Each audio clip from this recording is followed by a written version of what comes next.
গল্পকথন by Kallol chapter 2-তে আমাদের আজকের নিবেদন সুনীল গঙ্গোপাধ্যায়ের লেখা বাসনা।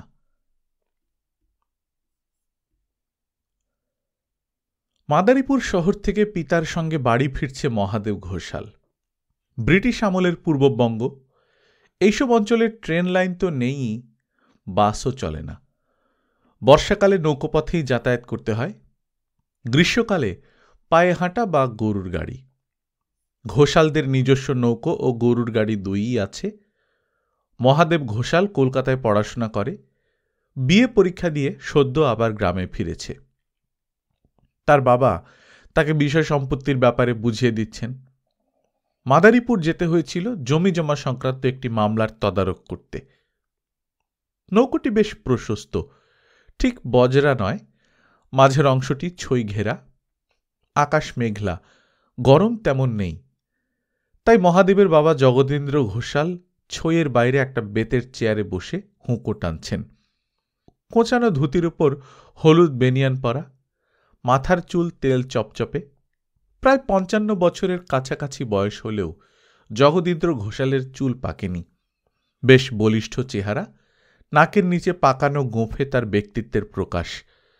চোখের দৃষ্টি দেখলেই বোঝা যায় কিছু মানুষের উপর আধিপত্য করাই তার স্বভাব। মহাদেব নবীন যুবক, ফর্সা দোহারা চেহারা, চুলে অ্যালবার্ট কাটা, ধুতির ওপর হাফ শার্ট পরে আছে, হাতে ঘড়ি। চটি খুলে সে নৌকোর গলুইতে বসে জলে পা ডুবিয়ে আছে। এ নদীতে কখনো সখনো কুমির দেখা যায় বটে, কিন্তু নৌকো থেকে মানুষ টেনে নেবার মতো ঘটনা কখনো শোনা যায়নি। আড়িয়াল খাঁ নদীতে খানিকটা যাবার পর নৌকো একটা খালে ঢুকল। ঘোষালদের গ্রাম খুব বেশি দূরে নয়। খালপথে খানিকটা যাবার পর সোনাদিঘির বাঁধ। সোনাদিঘি এক মস্ত জলাশয়, প্রায় একটা হ্রদের মতন। এই দিঘির গা ঘেঁষে খালটা চলে গেছে, কিন্তু খালের জল আর দিঘির জল যাতে মিশে না যায় সেই জন্য এক জায়গায় বাঁধ দেয়া আছে। প্রয়োজনে সেই বাঁধ খোলাও যায়, সেইখান দিয়ে নৌকো ঢোকে দিঘিতে। এই দিঘিতে অনেকগুলি ঘাট, এক একটি বাড়ির নিজস্ব। কারো ঘাট বেশ বড় করে বাঁধানো, সিঁড়ি ও দুপাশে বসবার জায়গা। কারো ঘাটে শুধুই কয়েকটি তালগাছের গুঁড়ি ফেলা। বেলা প্রায় দ্বীপ্রহর।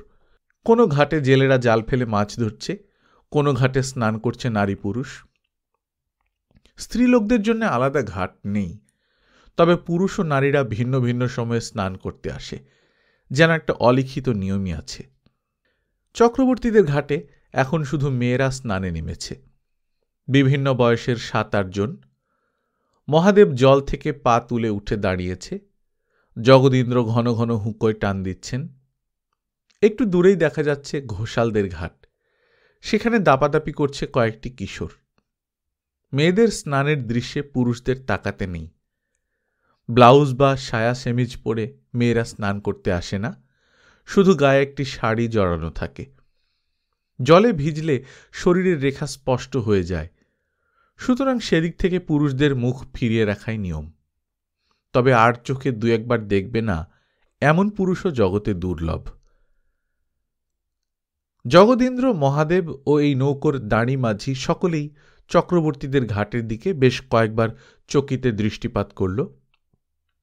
তার কারণ সেখানে এক যুবতীকে দেখা যাচ্ছে যাকে কেউ চেনে না। নতুন মুখ, কোমর জলে দাঁড়িয়ে আছে মেয়েটি, অন্যদের থেকে একটু আলাদা হয়ে। ষোড়শী বা সপ্তদশী হবে, বেশ স্বাস্থ্যবতী। এরই মধ্যে মাথার ঘন চুল চোখে পড়ার মতো। সেই চুলের পটভূমিকায় মুখখানি দেখলে রজনীগন্ধা ফুলের কথা মনে পড়ে। জগদীন্দ্র তার গোমস্তা হরিচরণকে ডেকে জিজ্ঞেস করলেন, ওই চেমড়িরা কে? হরিচরণ দুদিকে মাথা নেড়ে বললেন, জানি না। মহাদেব ঘোষালের বিয়ের সম্বন্ধের জন্য ঘটকদের আনাগোনা শুরু হয়ে গেছে। এর মধ্যে পাত্রী দেখা হয়ে গেছে 3 জায়গায়। মহাদেবের বয়স শিগগিরই 23 হবে। আর অপেক্ষা করা যায় না। জগদীন্দ্রর ইচ্ছে তার জ্যেষ্ঠ সন্তান গ্রামে থেকে বিষয় সম্পত্তির শ্রীবৃদ্ধি ঘটাবে। মহাদেব কলকাতা শহরের স্বাদ পেয়েছে। সে তার মাকে চুপি চুপি জানিয়ে রেখেছে যে তার ইচ্ছে কলকাতায় গিয়ে চাকরি নেবে। কলকাতায় একটা আশ্রয়স্থল থাকলে ছোট ভাই বোনেরা সেখানে গিয়ে পড়াশোনা করতে পারবে। তার কাকা বিনয়েন্দ্র জমিদারির কাজ ভালো বোঝেন, তিনি এখানকার সবকিছু দেখাশোনা করতে পারবেন। তাছাড়া জগদীন্দ্রর স্বাস্থ্য এখনও যথেষ্ট ভালো আছে, অন্য কারো ভার নেবার প্রশ্নই ওঠে না। প্রজারা জমিদারবাবু বলে সম্বোধন করলেও ঘোষালদের জমিদারি এমন কিছু বড় নয়, লাঠিয়াল নেই, বন্দুক পিস্তলও নেই। আরও দুটি পাত্রী দেখা হলো, পছন্দ হয় না আর কিছুতেই। একটি মেয়েকে যদি বা কিছুটা চোখে ধরেছিল, কুষ্ঠি মিলিয়ে দেখা গেল দুজনের একই রাশি, তাহলে তার প্রশ্নই ওঠে না। চক্রবর্তীদের ঘাটের সেই তরুণীটি জলকন্যার মতো অদৃশ্য হয়ে যায়নি, তাকে চর্মচক্ষে আরও কয়েকবার দেখা গিয়েছে। দিগম্বর চক্রবর্তীর বোন কিরণময়ীর বিয়ে হয়েছিল পাবনাতে। সম্প্রতি বিধবা হয়ে সে 3টি সন্তান নিয়ে ফিরে আসে পিত্রালয়ে। তার বড় মেয়েটির নাম পুষ্পময়ী। স্নানের ঘাটে সেই কন্যাকে দেখার পর থেকেই মহাদেবের চিত্তচাঞ্চল্য ঘটেছে। নানা ছুতোয় সে চক্রবর্তীদের বাড়ির পাশ দিয়ে দিনে 2-3 বার হেঁটে যায়, কিন্তু তার এই দুর্বলতার কথা সে মা বাবার কাছে কিছুতেই প্রকাশ করতে পারবে না। এইরকম বেয়াদপি ঘোষাল বংশে কেউ কখনো করেনি। মহাদেবের মা ছেলের বিয়ের জন্য উতলা হয়েছিলেন। পুষ্পময়ীর কথা তারও কানে গেল। মেয়েটির শশীকলার মতন রূপ তো আছে বটেই। পাবনার স্কুলে সে ক্লাস 8 পর্যন্ত পড়েছে, রবি ঠাকুরের কবিতা মুখস্থ বলতে পারে, গানের গলাটিও ভালো। পাত্রী হিসেবে একেবারে আদর্শ বলা যেতে পারে। মহাদেবের মাকে পড়শিনীরা জনে জনে এসে বলে যেতে লাগল, ঘরের কাছেই এত ভালো মেয়ে থাকতে মহাদেবের জন্য আর 5 জায়গায় পাত্রী খোঁজাখুঁজি করার দরকার কি? মহাদেবের মা দ্রব্যময়ীও একদিন চক্রবর্তীদের বাড়িতে বেড়াতে গিয়ে মেয়েটিকে দেখলেন। তার সহজ সরল ব্যবহার দেখে মুগ্ধ হলেন এবং তার মুখে হৃদি বৃন্দাবনে বাস গানটি শুনে বললেন, আহা, কলের গানও এত মিষ্টি শোনায় না। কিন্তু বাধা আছে কয়েকটা। দিগম্বর চক্রবর্তী তার বিধবা বোনকে পুত্রকন্যা সমেত আশ্রয় দিতে পারে বটে, কিন্তু ভাগ্নির বিয়েতে টাকা পয়সা বিশেষ খরচ করতে পারবে না। মহাদেব বিয়ে পাশ পাত্র, তার জন্য যে কোনো মেয়ের বাপি 20-25 ভরি গয়না দিতে প্রস্তুত। তার উপর পণের টাকা তো আছেই, দরাদরি করেও 1000-5 পাওয়া যাবেই। সেসব কি ছাড়া যায়? জগদীন্দ্র রাজি না হলেও দ্রব্যময়ীর এতই পছন্দ হয়েছে মেয়েটিকে যে তিনি ওসব ছাড়তেও রাজি। এর পরেও বিভিন্ন দূত মারফত জানা গেল, পুষ্পময়ীর মা এই মেয়ের বিয়ের জন্য 15 ভরির গয়না আলাদা করে রেখেছেন। প্রণামীর 20খানা শাড়ি ধরা আছে, পণের টাকাও 1000-2 জোগাড় করা যাবে, 50 জন বরযাত্রী খাওয়ানোর ব্যবস্থাও করা যাবে। আর কি চাই? দ্রব্যময়ী স্বামীকে ধরে বসলেন, তুমি রাজি হয়ে যাও। জগদীন্দ্র রাজি নন। দ্বিতীয় বাধাও আছে। দিগম্বর চক্রবর্তীর বোনের বিয়ে হয়েছিল ভট্টাচার্য পরিবারে। ভট্টাচার্যরা ব্রাহ্মণ হলেও ঘোষালদের সমতুল্য নয়। দিগম্বর চক্রবর্তী নিজেই ভঙ্গকুলীন, তাদের সঙ্গে ঘোষালদের বিবাহ সম্পর্ক হয় না। দ্রব্যময়ী এই বাধাটিকেও গুরুত্ব দিলেন না। ছেলে যে কলকাতা শহরে গিয়ে হুট করে নিজের পছন্দ মতন কোনো খেদি পেঁচিকে বিয়ে করে আসেনি, সেই তো যথেষ্ট। ভঙ্গকুলীন নিয়ে অত খুঁতখুঁতিনি আর এই যুগে চলে না। জগদীন্দ্রের আপন জ্যাঠা তার এক মেয়েকে ভঙ্গকুলীনের ঘরে বিয়ে দিয়েছেন, তা মনে নেই? জগদীন্দ্র তবু দৃঢ়ভাবে দুদিকে মাথা নাড়ালেন। ইতিমধ্যে চারিচক্ষুর মিলন ঘটে গেছে। একবার চক্রবর্তীদের বাড়ির পেছনের সুপুরি বাগানে, কোনো কথা হয়নি অবশ্য, দুজনেরই বুক ধকধক করেছিল। আরেকবার সীতাপতি রায়ের বাড়িতে সত্যনারায়ণের শিন্নির দিনে। গ্রাম শুদ্ধ সবার নিমন্ত্রণ ছিল। মহাদেব পুষ্পময়ীর খুব কাছে চলে এসেছিল, এত কাছে যাতে ওর শরীরের ঘ্রাণ পাওয়া যায়, তবু কথা বলতে পারেনি। পুষ্পময়ী চোখ তুলে তাকিয়েছিল, সে দৃষ্টিতে ঝরে পড়ছিল কোমল আলো। সোনালি স্বপ্ন বুনতে শুরু করেছিল মহাদেব। কলকাতার ভবানীপুর অঞ্চলে বাড়ি ভাড়া নেবে মহাদেব, সেই বাড়ির সঙ্গে একটা বাগান থাকবে। সদাগরি অফিসের চাকরি সেরে প্রতিদিন সন্ধ্যের আগে বাড়ি ফিরে আসবে মহাদেব। বাগানে দাঁড়িয়ে থাকবে পুষ্পময়ী, বনদেবীর মতন দুহাত বাড়িয়ে তাকে অভ্যর্থনা করবে। মহাদেব জানে মায়ের যখন পছন্দ হয়েছে তখন আর মহাদেবকে মুখ ফুটে কিছু বলতে হবে না। বাবা বাইরে যতই প্রতাপ দেখান, অন্দরমহলে মায়ের কাছে তার বিশেষ জারিজুরি খাটে না। কিন্তু জগদীন্দ্র ঘোষাল আপত্তিতে অনড় হয়ে রইলেন। শুধু তাই নয়, এর মধ্যে কারুকে কিছু না জানিয়ে তিনি কোটালীপাড়া গ্রামে গিয়ে এক চাটুজ্জে বাড়ির মেয়ের সঙ্গে ছেলের বিয়ের পাকা কথা দিয়ে এলেন। চাটুজ্জেরা বেশ গরিব, 14 ভরির বেশি সোনা দিতে পারবে না, পণ মাত্র 3000, প্রণামী 10খানা। সে মেয়েও এমন কিছু ডানাকাটা পণি নয়। পাকা কথা দিয়ে এসেছেন, তার উপর কোনো কথা চলে না। মহাদেব কাঁদল, দীর্ঘশ্বাস ফেলে খালপাড়ে ঘুরে বেড়াতে লাগল। তবু বাবার ইচ্ছের প্রতিবাদ করতে পারল না। জগদীন্দ্রের জেদ বজায় রইল। 17 দিনের মাথায় মহাদেবের সঙ্গে বিনা পানির পরিণয় সম্পন্ন হয়ে গেল। সকলে আড়ালে বলতে লাগল, বিনা পানির চেয়ে পুষ্পময়ীর সঙ্গেই মহাদেবকে মানাতো ভালো। বিনা পানির গায়ের রং মাজা মাজা হলেও চোখ দুটো ছোট, সে কখনো প্রাণ খুলে হাসে না, কারণ সে বেচারির ডান পাশের একটি দাঁত ভাঙা। সেই ভাঙা দাঁত দেখাতে সে লজ্জা পায়। গয়না বা টাকাও বেশি পাওয়া যায়নি।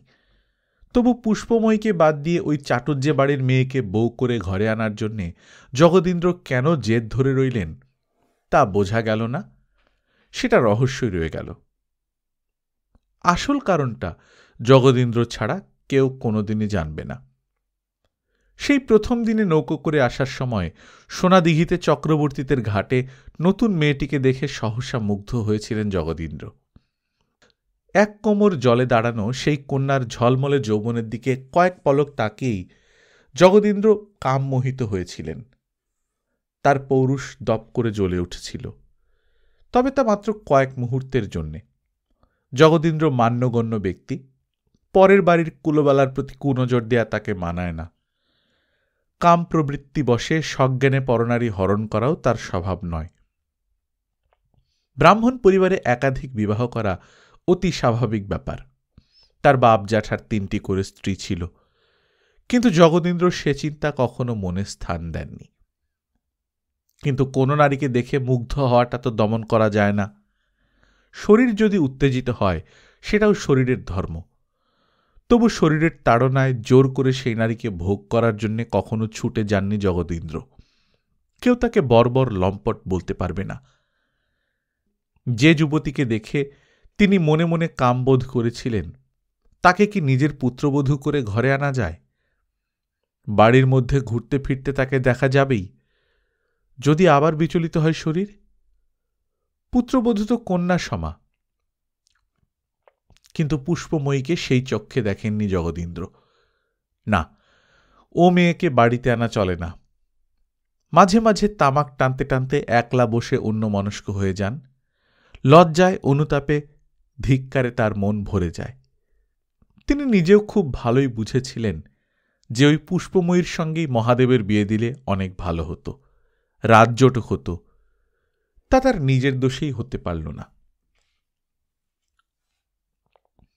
মহাদেবের বিয়ের 1.5 মাস পরেই পুষ্পময়ীরও বিয়ে হয়ে গেল এক স্কুল মাস্টারের সঙ্গে। ছেলেটির নাম ভবানী প্রসাদ, বাড়ি কুমিল্লায়। এই গ্রামে সে এসেছিল তার দিদিকে শ্বশুরবাড়ি পৌঁছে দিতে। ভবানী প্রসাদের সঙ্গে পুষ্পময়ী চলে গেল কুমিল্লায়। যাবার সময় সে খুব কেঁদেছিল। তাদের নৌকো যখন সোনাদিঘি ছেড়ে যায়, সেই সময় ঘোষালদের ঘাটে দাঁড়িয়েছিল মহাদেব, পাথরের মূর্তির মতন স্থির। দুজনেরই শরীর থেকে বেরিয়ে বিদেহী আত্মার মতন তাদের বাসনা জড়াজড়ি করে রইল শূন্যে। কলকাতা শহরে আর যাওয়া হল না মহাদেবের। হঠাৎ শুরু হয়ে গেল দ্বিতীয় মহাযুদ্ধ। তখন শহর ছেড়ে অনেকেই গ্রামে পালাচ্ছে। মহাদেব ঘোষাল মাদারীপুর ট্রেজারিতে একটা চাকরিও পেয়ে গেল। বীণাপাণিকে স্ত্রী হিসেবে পেয়ে কি অসুখী হয়েছে মহাদেব ঘোষাল? তা ঠিক বলা যাবে না।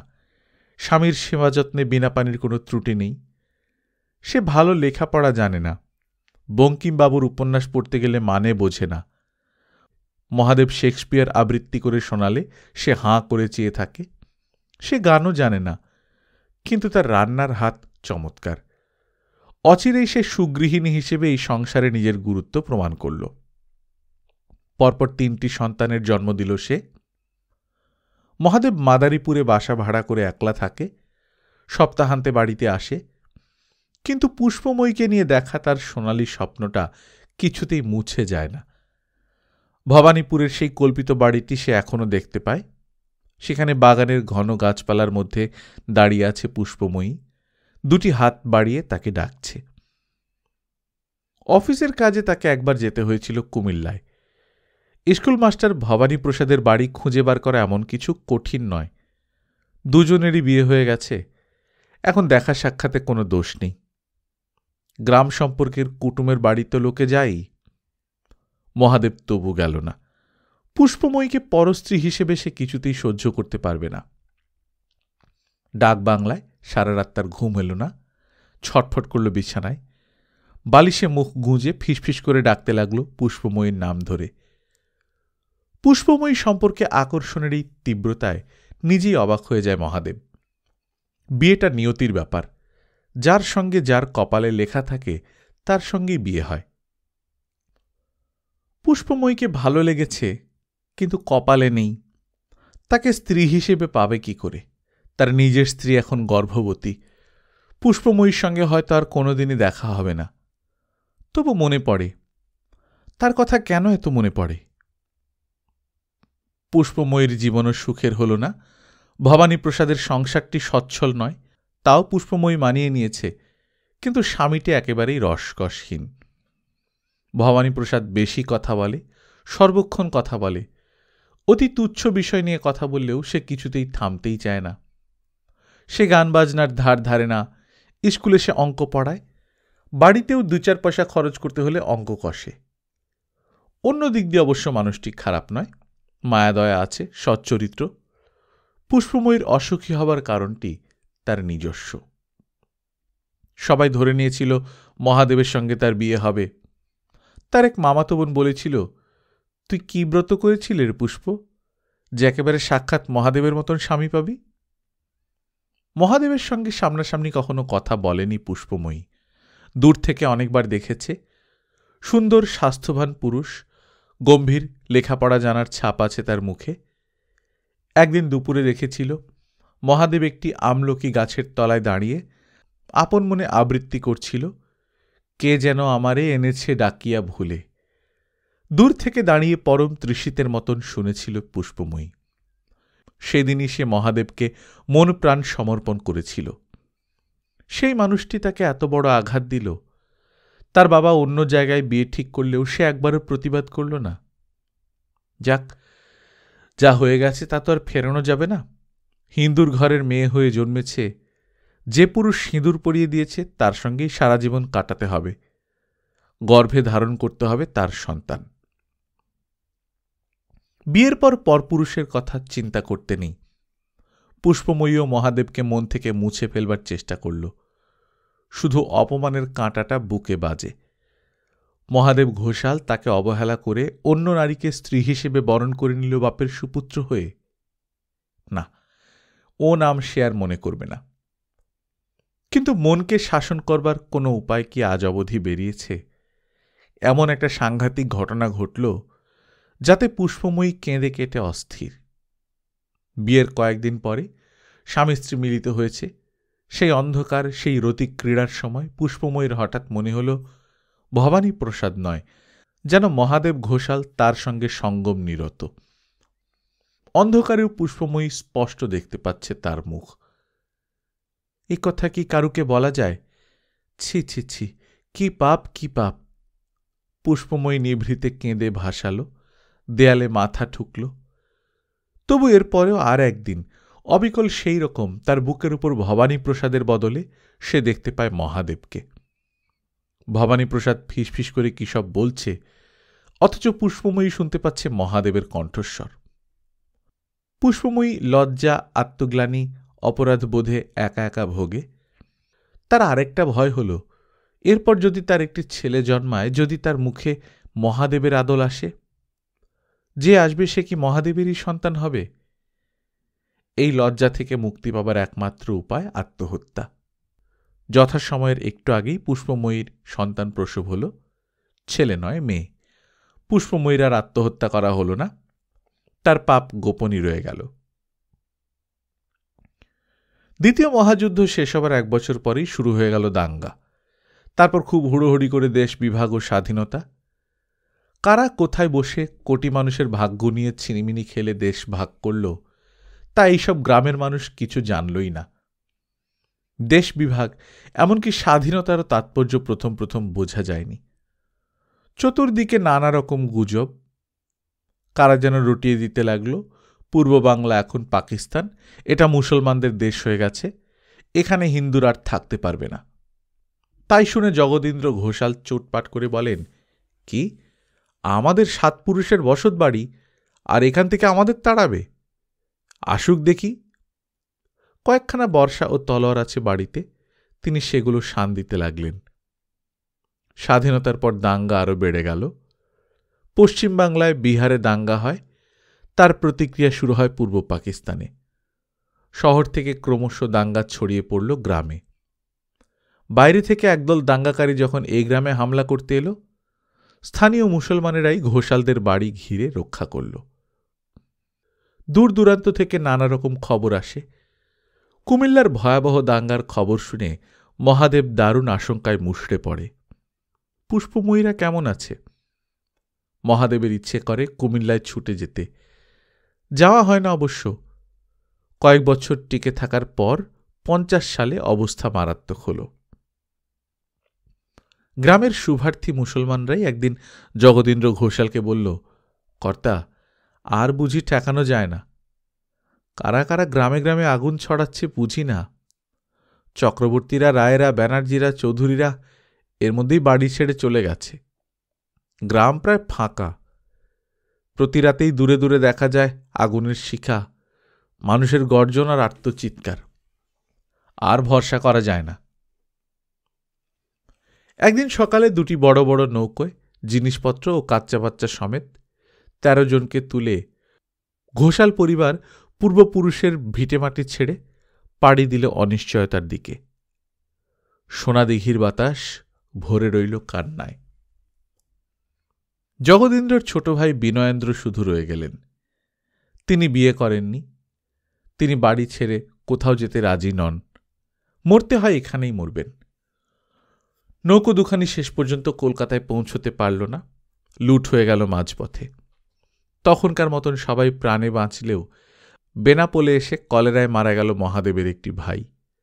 ভারতের মাটিতে পা দেবার পরেও মহাদেব দেখল তার সামনে গভীর অন্ধকার।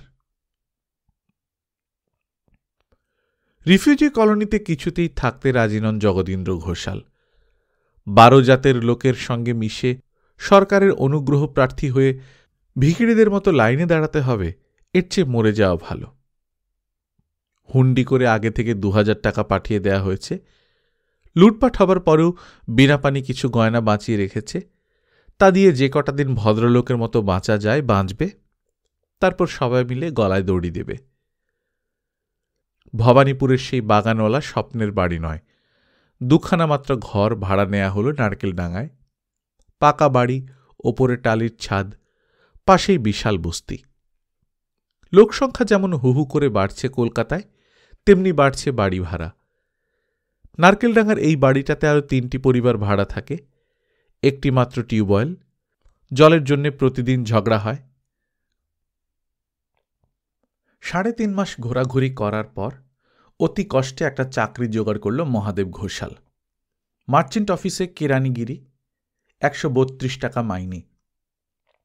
5টি ভাই বোন, নিজের 3টি ছেলে মেয়ে, মা বাবা, স্ত্রী, এতগুলি মানুষের সংসার। জমানো টাকা এর মধ্যে প্রায় ফুরিয়ে এসেছে। বাড়ি ভাড়া 45 টাকা। বাকি টাকা দিয়ে সংসার চালাতে হবে। মাথা উঁচু করে বংশমর্যাদা অক্ষুণ্ণ রেখে এরকম অনেক পরিবারই বেশি দিন টিকতে পারেনি। নিচে নেমে গেছে। দারিদ্র্য বড় চরিত্র নষ্ট করে দেয়। এইসব পরিবারের ছেলেরা ছিঁচকে চোর কিংবা গুন্ডা মস্তান হয়ে যায়।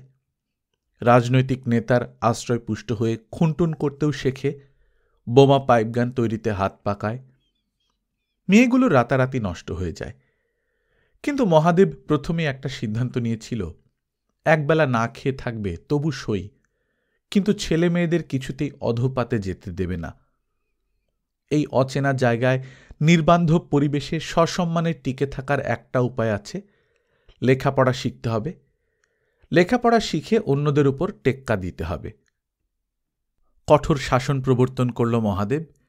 স্কুলে যাওয়া ছাড়া কেউ যখন তখন বাড়ি থেকে বেরোতে পারবে না, বস্তির ছেলেদের সঙ্গে মিশতে পারবে না। প্রত্যেক দিন সন্ধ্যাবেলা সে নিজে তাদের পড়াশুনো দেখবে। একটা চাবুক জোগাড় করে রেখেছে।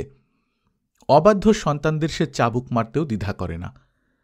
ভাই বোনেরাও তাকে জমের মতো ভয় পায়। এত শাসন সত্ত্বেও মহাদেবের একটা বোন পালিয়ে গেল বস্তির এক ড্রাইভারের সঙ্গে। দুটি বোনই বিবাহযোগ্য, তার মধ্যে ছোট বোনটাই এই কীর্তি করল। অন্য বোনটির বিয়ে দেবার সামর্থ্য নেই। সবাই তার দিকে তাকিয়ে থাকে। সবচেয়ে বেশি পরিবর্তন হয়েছে মহাদেবের বাবা জগদীন্দ্র ঘোষালের। অত দোর্দণ্ড প্রতাপ মানুষটি একেবারে চুপসে গেছেন। 6 মাসের মধ্যেই রোগা হয়ে গেছেন দারুণ, কথাবার্তাও প্রায় বলেন না। তার মেয়ে কোন অজাত কোজাতের সঙ্গে পালালো তা নিয়ে তর্জন গর্জন না করে তিনি নিঃশব্দে কাঁদলেন কয়েকটা দিন। দুটি মাত্র ঘরে এতজনের ঠাসাঠাসি। তিনি সারাদিন বাড়ির বাইরের রকে বসে থাকেন। তামাক খাওয়া বন্ধ। তারই বয়সী আরেকজন বৃদ্ধ তাকে মাঝে মাঝে এক আধটা বিড়ি দেয়। সে বিড়ি ধরাবার সময় তার হাত কাঁপে। লালবাজারের কাছে মহাদেবের অফিস। পয়সা বাঁচাবার জন্য সে ট্রামে বাসে চড়ে না, হেঁটে বাড়ি ফেরে। একদিন ছুটির পর খুব বৃষ্টি নামল। রাস্তায় একটি গাড়ি বারান্দার তলায় দাঁড়িয়ে আছে মহাদেব। ধুতির উপর একটা মলিন পাঞ্জাবি পরা, পায়ে রবারের চটি। আগেকার মতন স্বাস্থ্যও তার নেই। ভিড়ের মধ্যে সে অতি সাধারণ, কেউ তার দিকে চেয়েও দেখবে না, কেউ বিশ্বাসও করবে না। মাত্র কয়েক বছর আগে সে ছিল এক গ্রামের জমিদার পুত্র। রাস্তা দিয়ে গেলে প্রজারা তাকে নমস্কার ও সালাম জানাত। হঠাৎ মহাদেবের বুকটা ধক করে উঠল।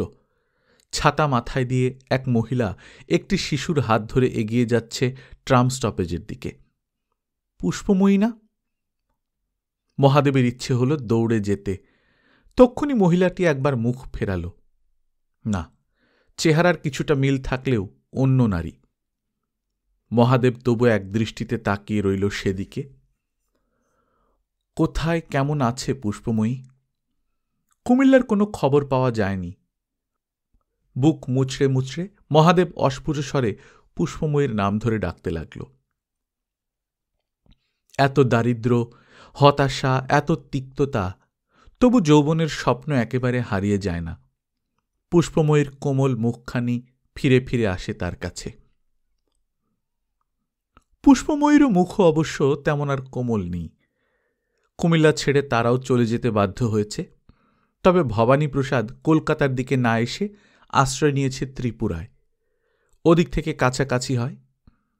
ভবানীপ্রসাদের এক আত্মীয় আগরতলায় আগেই গিয়ে একটা মনোহারী দোকান খুলেছিল। ভবানীপ্রসাদ সেখানে হিসেব রাখার কাজ পেল। অতি সামান্য কাজ, সেই আত্মীয়ের বাড়িতেই আশ্রয়। এর মধ্যে তার 3টি সন্তান জন্মেছে, কিন্তু তার পুত্র ভাগ্য নেই। 3টি মেয়ে। পুষ্পময়ের রূপ ঝরে গেছে। বিবর্ণ শালিক পাখির মতন চেহারা। মাঝে মাঝে তার মাথার গোলমালও দেখা দেয়। তখন সে পাগলের মতো মাথা ঝাঁকিয়ে ঝাঁকিয়ে কাঁদে, মেঝেতে গড়াগড়ি দেয়। আবার পরপর বেশ কিছুদিন সে ভালো থাকে। রান্নাবান্না তো করেই, মেয়েদের গান শেখাতে বসে। ভবানীপ্রসাদকে সারাদিন দোকানে দাঁড়িয়ে থাকতে হয়। সে ক্লান্ত হয়ে বাড়ি ফিরলে পুষ্পময়ী তার পা টিপে দেয়। রাত্রিরের দিকে পুষ্পময়ীর পাগলামি বাড়ে, বিশেষত যেসব রাতে ভবানীপ্রসাদ তার সঙ্গে উপগত হতে চায়। এই শারীরিক প্রক্রিয়াটি পুষ্পময়ীর কাছে তখন বিভীষিকা। অন্য সময় ভুলে গেলেও ওই সময় মহাদেবের মুখ তার মনে পড়বেই। দিনের পর দিন এই পাপ সে সহ্য করতে পারে না, আবার মরতেও পারে না মেয়েদের মুখে চেয়ে। অন্ধকারে মশারির মধ্যে ভবানীপ্রসাদ যখন তাকে বুকে টেনে নিতে চায়, তখনই পুষ্পময়ী ছটফট করে বিছানা থেকে নেমে আসে, দৌড়ে বাইরে চলে যায়, দেয়ালে মাথা ঠুকে কাঁদে। ভবানীপ্রসাদ কিছুই বুঝতে পারে না, তবু নিজের স্ত্রীকে সে ছাড়বে কেন? আর একটি সন্তান তার চাই চাই। সেই সন্তান নিশ্চয়ই ছেলে হবে। ভবানীপ্রসাদ স্ত্রীকে পাগলামির ওষুধ খাওয়ায়। পুষ্পময়ের মেয়ে তিনটি বেশ ভালো হয়েছে। তারা মাকে খুব ভালোবাসে। মায়ের পাগলামির উপক্রম দেখা দিলে তারা মাকে জড়িয়ে ধরে। তারা লেখাপড়া শিখছে, গান শিখছে। বছর 3 বাদে খুব ভালো একটা ব্যাপার ঘটে গেল। পুষ্পময়ীর বড় মেয়ের নাম শুভ্রা। গানে ও নাচে তার বেশ নাম হয়েছে। মেজ মেয়ে দীপালি চমৎকার কবিতা আবৃত্তি করে। স্থানীয় লাইব্রেরিতে রবীন্দ্র জয়ন্তী হবে, সেখানে শুভ্রাকে একটা নৃত্যনাট্যে অংশ নিতে হবে। শুভ্রা অনেকটাই মায়ের রূপ পেয়েছে। তার নাচে ও গানে সবাই মুগ্ধ। একটা মেডেলও দেওয়া হলো তাকে। 2 দিন পর তাদের বাড়ির সামনে একটা জিপ গাড়ি থামল। তার থেকে নামল এক পুলিশ সাহেব। পুলিশ দেখলেই সবাই ভয় পায়, কিন্তু পুলিশ সাহেবটি বিনীতভাবে ভবানীপ্রসাদকে বললেন, শুভ্রার গান শুনে তার স্ত্রীর খুব পছন্দ হয়েছে। শুভ্রাকে তারা ছেলের বউ হিসেবে চান। তাদের ছেলে সদ্য ইঞ্জিনিয়ারিং পাশ করেছে। ছেলেরও অমত নেই। ভবানীপ্রসাদ আকাশ থেকে পড়লেন। পুলিশেরা বড়লোক হয়, ভবানীপ্রসাদ দারিদ্র্যের একেবারে নিচের তলায়। ইঞ্জিনিয়ার পাত্র মানে আকাশের চাঁদ। শুভ্রার বয়স মাত্র 15। আজকাল এই বয়সের মেয়ের কেউ বিয়ে দেয় না। তবু বিয়েটা হয়ে গেল। পুলিশ সাহেবের কোনো দাবি দেওয়া নেই, তারা শুধু মেয়েটিকে চান। বিয়ের দিনে তারাই সোনা মুড়ে শুভ্রাকে সাজিয়ে দিলেন। বিয়ের কিছুদিন পর শুভ্রার স্বামীর সঙ্গে চলে গেল জামশেদপুর। সঙ্গে নিয়ে গেল একেবারে ছোট বোনটিকে। সেখানে সে তাকে পড়াবে। পুষ্পময়ী বারান্দায় পা ছড়িয়ে মাঝে মধ্যে বসে থাকে উদাস চোখে, যেন সে বহু দূর পর্যন্ত দেখতে পায়। মেজ মেয়ে দীপালি এসে তার গা ঘেঁষে বসে, জিজ্ঞেস করে, মা, কি ভাবছ? পুষ্পময়ী ঘোর ভেঙে বলে, আয়, তোকে একটা কবিতা শেখাই। কে যেন আমারে এনেছে ডাকিয়া। মহাদেবের বড় ছেলের নাম অনঙ্গ। স্কুল ফাইনালে সে 9ম স্থান অধিকার করে নারকেলডাঙ্গার ধনপতি বিদ্যালয়ে চাঞ্চল্যের সৃষ্টি করে ফেলল। গত 2 বছর এই স্কুল থেকে একটি ছেলেও ফার্স্ট ডিভিশন পায়নি। অনঙ্গের সাফল্যের জন্য স্কুলের কৃতিত্ব অবশ্য কিছুই নেই। প্রায় কোনো প্রাইভেট টিউটর রাখার সামর্থ্য তার ছিল না। সে পড়েছে তার বাবার কাছে। পুরনো আমলের বিএ পাস মহাদেব অঙ্ক আর ইংরেজি গ্রামার খুব ভালো জানে। অনঙ্গ আইএসসিতে 3য় এবং বিএসসিতে কেমিস্ট্রি অনার্সে ফার্স্ট হল। এখন আর তার পড়াশোনার কোনো খরচ লাগে না, বরং স্কলারশিপের টাকা থেকে কিছু কিছু টাকা সে সংসারকে দেয়। মহাদেব যা চেয়েছিল তা মোটামুটি পূর্ণ হতে চলেছে। তার কড়া শাসনেই এই ঘোষাল পরিবারটি নিচের দিকে নেমে যায়নি। ছেলেমেয়েরা কেউ লুচ্চা লুম্পেন হয়নি। আধপেটা খেয়ে ছেঁড়া জামা গায়ে দিয়েও পড়াশোনা আঁকড়ে ধরে রেখেছে। পরিবারটি ছোট হচ্ছে ক্রমশ। জগদীন্দ্র নিঃশব্দে পৃথিবী থেকে বিদায় নিয়েছেন। মহাদেবের পরের 2টি ভাই আইএসসি পর্যন্ত পড়ে চাকরি পেয়েছে খিদিরপুর কারখানায়। তারা আলাদা বাড়ি ভাড়া নিয়ে উঠে গেছে। মহাদেবেরও চাকরিতে কিছুটা উন্নতি হয়েছে। নারকেলডাঙ্গার বস্তির পরিবেশ ছেড়ে সে এখন চলে এসেছে মানিকতলার কাছে। অনঙ্গ এমএসসি পড়তে পড়তে তার এক সহপাঠিনীকে বিয়ে করল। তার নাম দীপ্তি। দীপ্তির বাবা ব্যাংশাল কোর্টের উকিল। তারা ব্রাহ্মণ নন, কিন্তু মহাদেবের দিক থেকে আপত্তি জানাবার প্রশ্নই ওঠে না। তাদের আমলের চেয়ে এখনকার কলেজ ইউনিভার্সিটির পরিবেশ বদলে গেছে। মহাদেবের আমলে মেয়েরা আগে ক্লাসে ঢুকত না, প্রফেসরের সঙ্গে সঙ্গে আসত, আবার প্রফেসরের সঙ্গেই দল বেঁধে বেরিয়ে যেত। সহপাঠিনীদের সঙ্গে কথা বলারই রেওয়াজ ছিল না। আর এখন ছাত্রছাত্রীরা জোড়ায় জোড়ায় মাঠে বসে থাকে। দীপ্তি প্রথম থেকেই যৌথ পরিবারে থাকতে চায়নি। শ্বশুর শাশুড়ির প্রতি ভক্তি শ্রদ্ধা সে কম দেখায়নি, কিন্তু ঘোমটা টেনে বাড়ির বউ হয়ে থাকবার পাত্রী সে নয়। অনঙ্গ চাকরি পেল দুর্গাপুরে, সুতরাং তাদের তো সেখানে চলে যেতেই হবে। পরিবারটি ভাগ হয়ে গেল আবার। বছর ঘুরতে না ঘুরতেই অনঙ্গ দীপ্তির প্রথম সন্তান জন্মাল। এতদিন পর এই প্রথম কলকাতার বাইরে সস্ত্রীক বাড়াতে এলো মহাদেব। দুর্গাপুরে তার ছেলের মস্ত বড় কোয়ার্টার, কি সুন্দর ফুলের বাগান। সেই বাগান দেখে তার দীর্ঘশ্বাস পড়ল। যুদ্ধ না লাগলে, দেশ ভাগ না হলে কলকাতায় এরকম বাগানওয়ালা বাড়িতে থাকা তার পক্ষে অসম্ভব কিছু ছিল না। নাতের মুখ দেখে মহাদেব জিজ্ঞেস করল, ওর নাম কি রাখবি রে? আমি তো ভেবেছি গৌরাঙ্গ রাখলে কেমন হয়। অনঙ্গ হেসে বলল, কি যে বলো বাবা, ওরকম সেকেলে নাম আজকাল চলে নাকি? দীপ্তি বলল, ঠাকুর দেবতার নাম আমার খুব অপছন্দ। বিয়ের আগে থেকে আমি ঠিক করে রেখেছি, ছেলে হলে নাম রাখব ধীমান। মহাদেব বলল, বাহ, বেশ নাম। দিন 7 দুর্গাপুরে কাটিয়ে বীণাপানিকে নিয়ে ফিরে এলো মহাদেব। বীণাপানি এর মধ্যে অস্বাভাবিক মোটা হয়ে গেছে। এখন সে সুখী ঠাকুমা। অনেক উদ্বাস্তু পরিবার ছিন্ন ভিন্ন, নষ্ট, অধপতিত হয়ে গেলেও ঘোষাল পরিবারের শ্রীবৃদ্ধি হতে লাগল দিন দিন। প্রথম 10টা বছর খুবই কষ্টে গেছে। এর মধ্যেই মহাদেব তার অন্য বোনের বিয়ে দিয়েছে। ছোট বোনটা ট্যাক্সি ড্রাইভারকে বিয়ে করে সে যে বোম্বে চলে গেল, আর তার সঙ্গে যোগাযোগ নেই। নিজের অন্য ছেলে মেয়ে দুটো মানুষ হচ্ছে। সিঁড়ি দিয়ে উঠতে গেলে এখন মহাদেবের হাঁপ ধরে। রিটায়ার করার আর মাত্র 1 বছর বাকি। হঠাৎ ইচ্ছে চোখ বুঝলেও পরিবারটা আর ভেসে যাবে না। অনঙ্গ নিশ্চয়ই দেখবে। অনঙ্গর ছেলে ধীমান এই ঘোষাল পরিবারের সবচেয়ে উজ্জ্বল সন্তান হয়ে উঠতে লাগল ক্রমে ক্রমে। যেমন সে সুপুরুষ, তেমনি সব বিষয়ে চৌকস। লেখাপড়ার ব্যাপারেও বংশের ধারা পেয়েছে। যদিও সে ভালো রেজাল্ট করে, কিন্তু বাবার মতন ফার্স্ট হয় না। তার খেলাধুলার দিকেও ঝোঁক। প্রেসিডেন্সি কলেজের সে ক্রিকেট টিমের ক্যাপ্টেন। মেয়েরা সবসময় তাকে ঘিরে থাকে। ধীমান এদেশে জন্মেছে। পূর্ব বাংলার কোনো স্মৃতি তার নেই, টানও নেই। বংশগৌরব নিয়েও সে মাথা ঘামায় না। সে অর্থনীতির ছাত্র, কিন্তু রাজনীতি নিয়ে চিন্তা করে। কলকাতা বিশ্ববিদ্যালয়ের যে কোনো বিতর্ক সভায় ধীমান ঘোষাল সবচেয়ে উজ্জ্বল নক্ষত্র। ধীমানের বিয়ের ব্যাপারে নিয়ে দীপ্তির খুব চিন্তা। সে নিজেও যদিও সহপাঠীকে বিয়ে করেছিল, কিন্তু তার ছেলে কোনো সহপাঠিনীকে বিয়ে করুক এটা সে চায় না। স্বামী স্ত্রীর মধ্যে বয়সের খানিকটা ব্যবধান থাকা ভালো। অনঙ্গর তুলনায় এখন দীপ্তিকে বেশ বয়স্কা দেখায়। অনেক দেখে শুনে ধীমানের একটা ভালো বিয়ে হওয়া দরকার। ধীমানের সঙ্গে রোজই নতুন নতুন মেয়ে ঘোরে। হুট করে ওদের মধ্যে কাকে বিয়ে করে ফেলবে ঠিক নেই। দীপ্তি এ ব্যাপারে ধীমানকে কিছু বোঝাতে গেলে সে হেসে উড়িয়ে দেয়। তার কত বান্ধবী, এর মধ্যে কাকে ছেড়ে কাকে সে বিয়ে করবে? বিয়ে না করলেই বরং সবাই বান্ধবী থাকবে।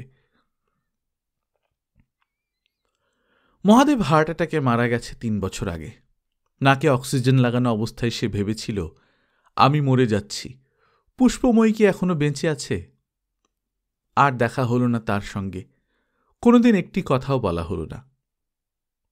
মহাদেব জেনে গেল না যে পুষ্পময়ী আরও আগে বিদায় নিয়েছে পৃথিবী থেকে।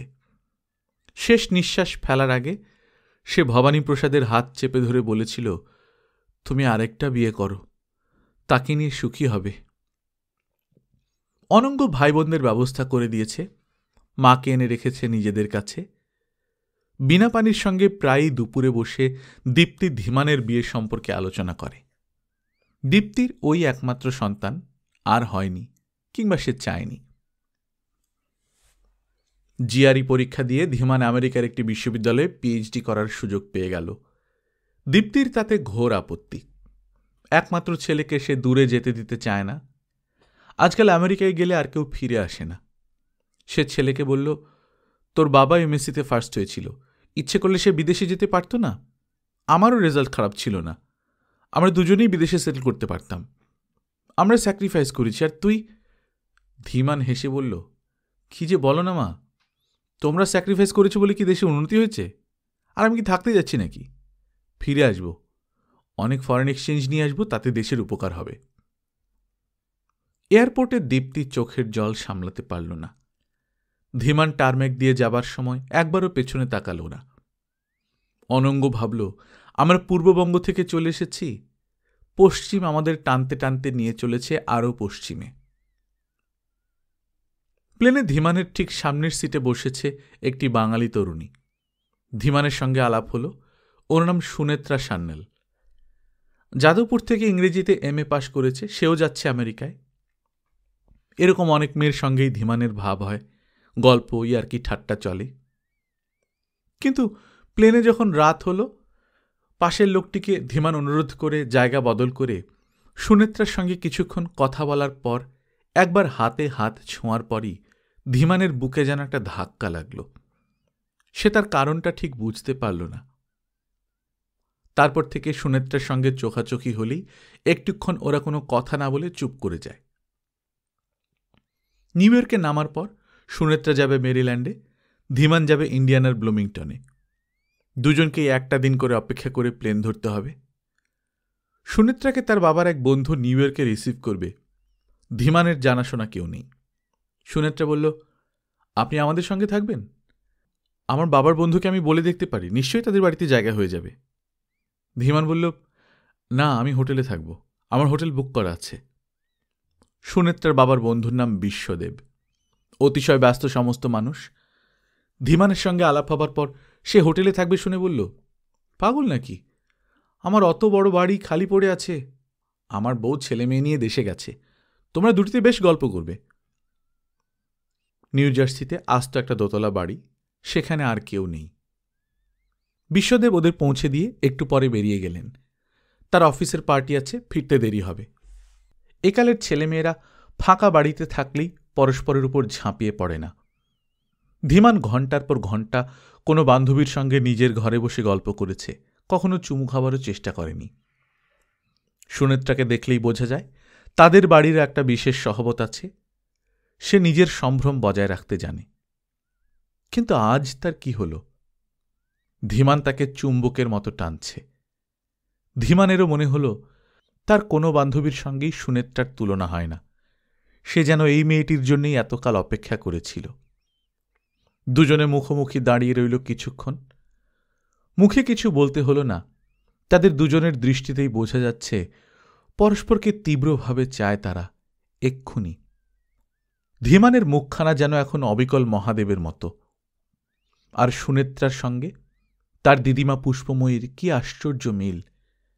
এরা কেউ জানে না এদের ঠাকুরদা দিদিমা পরস্পরকে চিনতেন।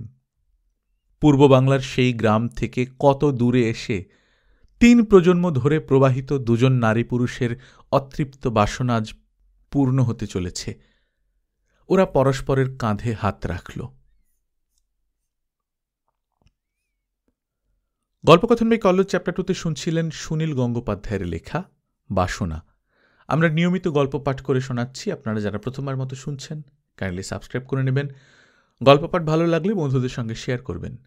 নিজে ভালো থাকবেন, আশপাশের লোকজনকে ভালো রাখবেন। টাটা।